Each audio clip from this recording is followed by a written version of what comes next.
Welcome और बहुत शुक्रिया ज्वाइन करने के लिए। अस्सलाम वालेकुम। यही पॉइंट लाला कि जो आप ब्रेव होते हैं तो आपको अपनी स्ट्रेंथ को इस्तेमाल भी करना है, इस्तेमाल राइट टाइम पर करना है। कितना अच्छी लर्निंग है हमारे लिए। और जो अभी मुश्ताक भाई ने बात की है, सबसे अहम नुक्ता मैं ये आपसे जानना चाहता हूँ कि जैसी बैटिंग विकेट्स देख रहे हैं, जो टीम 5 स्पेशलिस्ट बॉलर्स के साथ जाएगी उसी का चांस क्या ज़्यादा होगा जीतने का? वालेकुम सलाम। मुझे तो इतनी देर से मैं सुन रहा था यूसुफ को, आप लोगों को सुन रहा था, इतना मज़ा आ रहा था सुनते सुनते मुझे नींद भी आना शुरू हो गई। मैंने कहा मैं तो बड़ी देर से ऑनलाइन हूँ।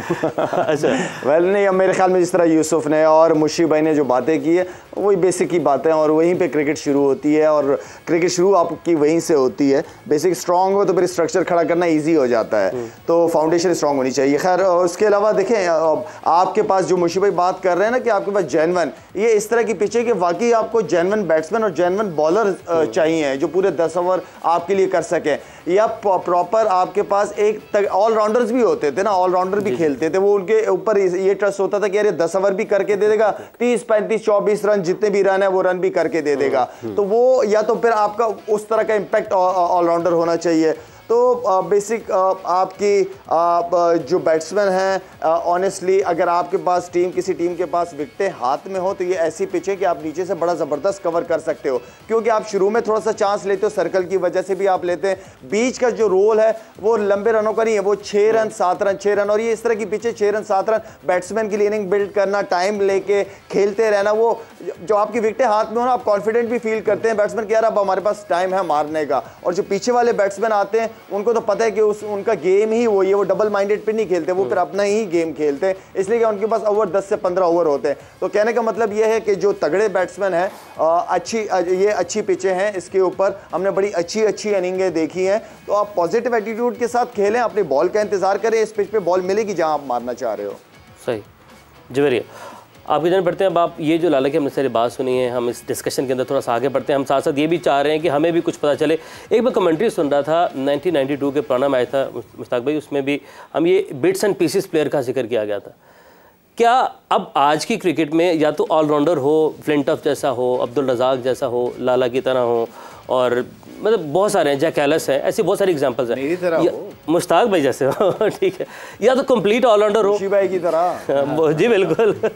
तो या तो ऐसे आप कंप्लीट ऑलराउंडर हो, या ये बात वाकई है कि हम बिट्स एंड पीसेस जो प्लेयर्स हैं उनको खिला रहे हैं जो चीज़ हमें डैमेज कर रही।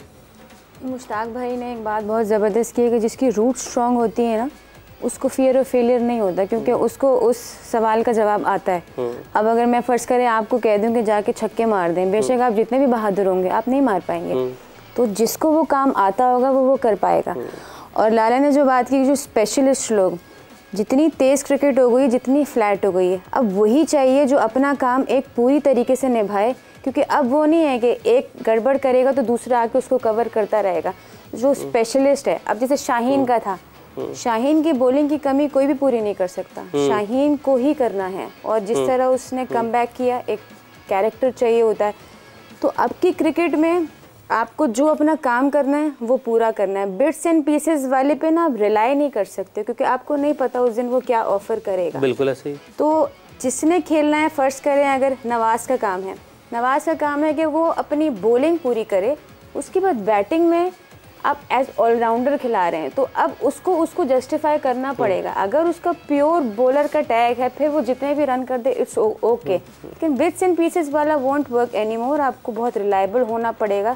अब जैसे इनके मिडिल वाले प्लेयर्स हैं साउथ अफ्रीका के, बहुत मेच्योर हैं, बिल्कुल ऐसे ही। तो नीचे आपको बहुत मेच्योरिटी चाहिए। इनकी जो अवेयरनेस है, कौन सा बॉल पिक करना है, कौन सा मारना है, ऐसा लगता नहीं है कि मिडिल ऑर्डर के प्लेयर हैं, आपको लगता है कि बड़े भरम वाले और वो है। हमारा थोड़ा जब मिडिल आता है तो हम भी घबराना शुरू कर देते हैं। तो एक मेच्योरिटी जो है ना आज के क्रिकेट में बहुत ज़रूरी है, बहुत ज़रूरी है, मेच्योरिटी बहुत ज़रूरी है। मतलब बिट्स एंड पीसेस वाला, क्या हम ये कह सकते हैं कि हमारी टीम में बिट्स एंड पीसेस हैं, ऐसे प्लेयर्स के ऊपर रिलाई कर रहे हैं? I think so.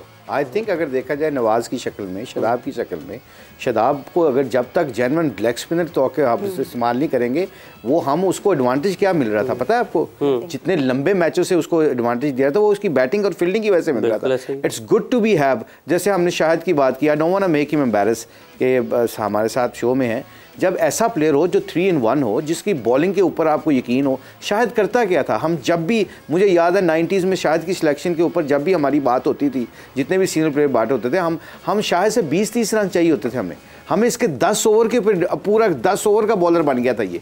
इसके 10 ओवर बनने की वजह से पाकिस्तान टीम को फायदा होता था। अगर शायद भी 5-6 ओवर करता और 30-40 35 रन को खुला करके आता तो वो मैच का इंपैक्ट तो जरूर कर सकता, मैच जितवा नहीं सकता। मैच जितवाने के लिए 10 ओवर करके आदिल रशीद की तरह 50 में या 60 में 3-4 विकेटें लेगा, तब जाके आप मैच जीतते हैं और टूर्नामेंट जीतते हैं। तो इसलिए ये बिट एंड पीसेस जो है ना, ये इसलिए इनका मुश्किल काम होता है क्योंकि आपकी टीम का कम्बिनेशन नहीं बनता सही तरीके से। आप हारते हो तो आपको रिग्रेट्स फील करते हो। यहाँ पे डेविड विली है, ये जितने भी वो करण है, ये बहुत एवरेज क्रिकेटर है, good player. I excuse my language, they just on good pitches where the pitches suit them, they can be very very important. आपको क्रिकेटर चाहिए, अगर पांड्या है जिस तरह गुड ऑलराउंडर, बॉल 140 के करीब बॉल करता है, बैटिंग पूरी बैटिंग करता है, और आप 10 ओवर का बॉलर है, वो 7-8 ओवर नहीं 10 ओवर का बॉलर है वो। और ये ऐसे क्रिकेटर आपको चाहिए जो आपकी गेम को, आपको टूर्नामेंट जिता सकें। तो आई थिंक सब ने यही बात की है। और the end of the day देखें ना, इंग्लैंड अगर ये रिलाई करती है कि वो 350-400 कर लेगी इन पिचों के ऊपर, अगर आप इन पिचों को अगर इस तरह करेंगे तो इंग्लैंड तो एक मैच भी नहीं जीतेगी। बिल्कुल ऐसे ही आप देख लीजिएगा, क्योंकि इसमें कोई रॉकेट साइंस तो है नहीं, क्योंकि ये समझते हैं इंग्लैंड की पिच है, दूर दूर से मारो 400 पे 400 हो जाएगा। यहाँ पे आपको क्रिकेटिंग स्किल चाहिए, आपको बैटिंग करने का गुर आना चाहिए, फिर जाके आप जीतते हैं। फिर रन्स की बरसात है, मैं कह रहा हूँ, शायद तो अभी आपने ज्वाइन किया यूसुफ से मैं बात कर रहा था, ट्रस्ट मी, इतना लंबा सीधा स्विंग हो रहा है, रिवर्स स्विंग हो रहा है। और ये इंग्लैंड की वो टीम है जो रिवर्स स्विंग को सबसे बेहतर जान गई थी। अब पता है क्यों? Because they rely too much on the batting and they forgot in Asia your bowling will win your tournament, not your batting. 70 से ज्यादा रन बना दिए। अभी भी देख लो क्रॉस सीम कर रहा है, क्रॉस सीम कर रहा है, हालांकि रिवर्स हो रहा है, लंबा रिवर्स हो रहा है। तो ये चीजें जो होती है ना, ये फिर मैनेजमेंट का भी कसूर होता है इसमें, कि आपने मैनेजमेंट को बात करनी होती है कि भाई पिछले 2 मैचों में आप फेंटा खा रहे हो, आपको रिवर्स गेंद फट चुका है, यकीन करो, जो इसकी सिचुएशन नजर आ रही है। उसके बाद जब आपको रिवर्स स्विंग नहीं आता तो फिर इसका मतलब आप सिर्फ 12 ओवर्स में 12 गेंदों पे, यानी कि लास्ट 12 गेंदों पे 41 रन का है। लाला, एक बात, हम जो बिट्स एंड पीसेस वाली डिस्कशन है, मैं ज़रा इसी को मज़ीद डीप लेकर जाना चाह रहा हूँ। कल के मैच में हम अगेन उसी के ऊपर आते हैं, क्योंकि हम जो भी मैच है हम ये देख रहे हैं कि पाकिस्तान के लिए क्या है, आगे हमने क्या करना है। जो हो गया तो वो तो हो चुका है। हम कल भी, हमने पिछले मैच में भी ये बात की थी, कल के मैच में भी क्या हम नवाज़ को ऊपर भेज सकते थे इफ्तिखार से पहले, कि जाए 2-4 ओवर गुजारे, ताकि इफ्तिखार बाद में आके जो भी होता रन रेट उसको बैलेंस कर देता। यार हार जब हो जाती है ना, तो फिर ये कर देते, वो कर देते, ऐसा कर देते।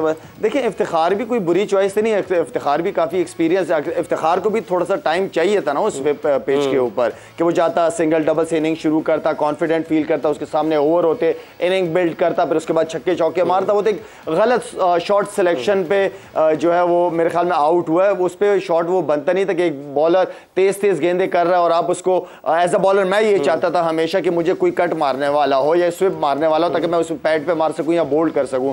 तो इतना वो थोड़ा सा मैं समझता हूं कि थोड़ा दिमाग का इस्तेमाल ज़्यादा होना चाहिए था, कि बॉल सीधा स्किड कर रहा तो मैं सीधे बैट से मारूं या खेलूं तो ज़्यादा सेफ रहूंगा। और वो पिचेस, इस तरह की पिचेस पे आप सामने में हिट मारने जाते ज़्यादा आप सेफ रहते हो। अगर वो फ्लाइट से करता तो आप कट मारते तो ठीक था, लेकिन वो वहाँ पर अगर थोड़ा सा वो कर जाता, मेरे ख्याल में इफ्तिखार से मुझे कल बहुत ज़्यादा उम्मीद थी कि वो पिच उसके मतलब के उस जिस तरह की उसकी हिटिंग है उस लड़के की, क्योंकि उसमें mid on, mid of, mid wicket, ये एरियाज बहुत स्ट्रांग हैं उसके। तो जिसके ये एरियाज हों इस तरह की पिचेस के ऊपर, तो वो रन उससे रोकना बड़ा मुश्किल काम हो जाता है।